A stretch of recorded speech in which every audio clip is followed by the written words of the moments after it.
The Lord be with you, and with your spirit. A proclamation of the Holy Gospel according to John. Glory to you, Lord.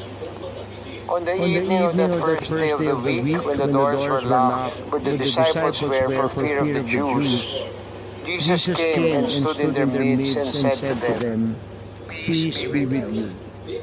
When he had said this, he showed them his hands and his side.